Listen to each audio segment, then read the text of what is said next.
वालेकुम बच्चों, आज हम चैप्टर नंबर 6 इक्विलिब्रियम पढ़ेंगे और ये चैप्टर टोटली जो घूमेगा वो रोटेशनल मोशन के ऊपर घूमेगा, जिसके अंदर हम टार्क पढ़ेंगे, सेंटर ऑफ ग्रेविटी के जो है कॉन्सेप्ट्स वगैरह पढ़ेंगे।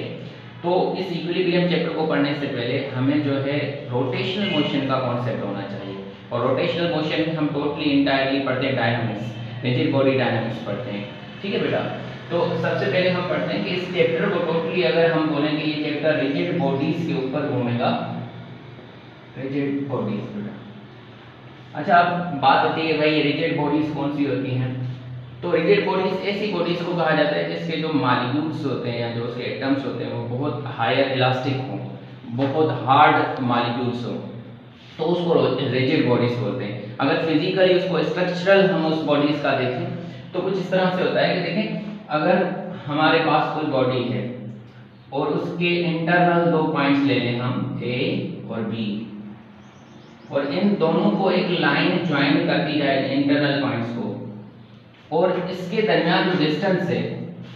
ये अगर डिस्टेंस वेरी नहीं हो रहा, मतलब इसको अगर हम थोड़ा सा अगर फोर्स वगैरह लगाएं, डिफॉर्म करने की कोशिश करें, अगर ये डिस्टेंस वेरी नहीं हो रहा, ये डिस्टेंस फिक्स हो, तो इस तरह की बॉडीज को हम क्या बोलते हैं, रिजिड बॉडीज बोलते हैं। The distance between two internal particles, अगर वो चेंज नहीं हो रहा तो हम इस तरह की बॉडीज को बोलते हैं रिजिड बॉडीज। ठीक बेटा। अच्छा, अब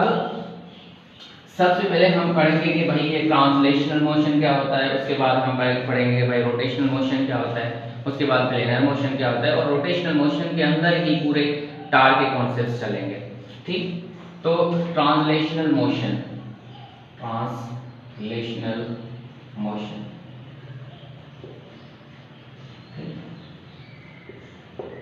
मान लें हमारे पास कोई एक बॉडी है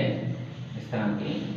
और उसके ऊपर मैंने दो पार्टिकल्स, दो जो है पॉइंट्स ले लिए, एक ए पॉइंट एक बी पॉइंट, और इनके दरमियान एक लाइन है, और मैंने इसको थोड़ा सा डिस्प्लेस किया है, मतलब मैं यहाँ से लेकर यहाँ तक इसको लेके गया हूँ। ठीक, तो इसको अगर मैं यहाँ से लेकर यहाँ तक लेके जाऊँ,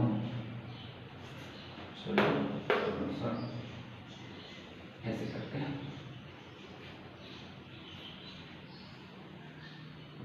ठीक, ओके।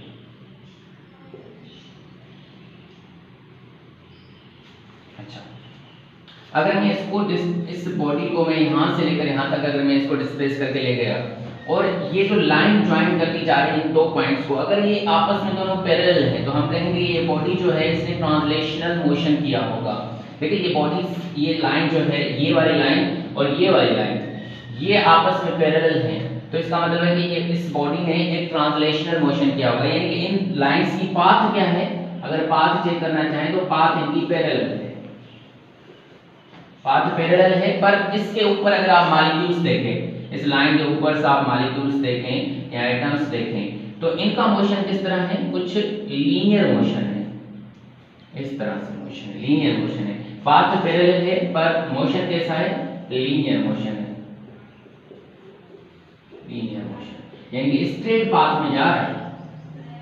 Straight path. अगर इस तरह से मोशन हो रहा होगा तो इस तरह के मोशन को हम बोलते हैं कि ये रेक्टिलिनियर ट्रांसलेशनल मोशन है, रेक्टिलिनियर ट्रांसलेशनल मोशन। ठीक, ट्रांसलेशनल मोशन। अगर इसकी डेफिनेशन लिखना चाहो, the line joining, the line joining between two internal particles, two internal particles, वो अगर इस तरह से मूव करे स्ट्रेट पाथ में, यानी कि वो क्या हो, आपस में पैरेलल हो, ठीक है, इंटरनल पार्टिकल्स इज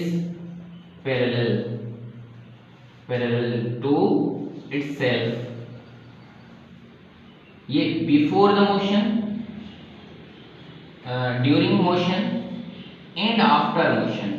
अगर ये पैरेलल हैं आपस में, ये लाइन जो ज्वाइन कर रही है दो पार्टिकल्स के दरमियान, अगर ये पैरेलल हैं आपस में बिफोर मोशन, यानी कि मोशन से पहले, और मोशन के ड्यूरिंग, अगर हम यहाँ पर इसका एक शेप बनाएं,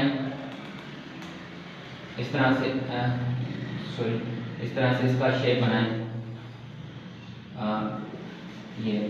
और ये ड्यूरिंग मोशन हमने इसका शेप बना लिया। अब यहाँ पर देखें before motion, during motion, after the motion, ये लाइन आपस में पैरेलल है। जब इस तरह से मोशन हो रहा होगा तो इस तरह के मोशन को हम बोलते हैं रेक्टिलिनियर ट्रांसलेशनल मोशन। ठीक है बेटा। उसके बाद इसका एक और भी टाइप होता है कि कर्वीलिनियर ट्रांसलेशनल मोशन, लेकिन वो हम नेक्स्ट लेक्चर में पढ़ेंगे इंशाल्लाह।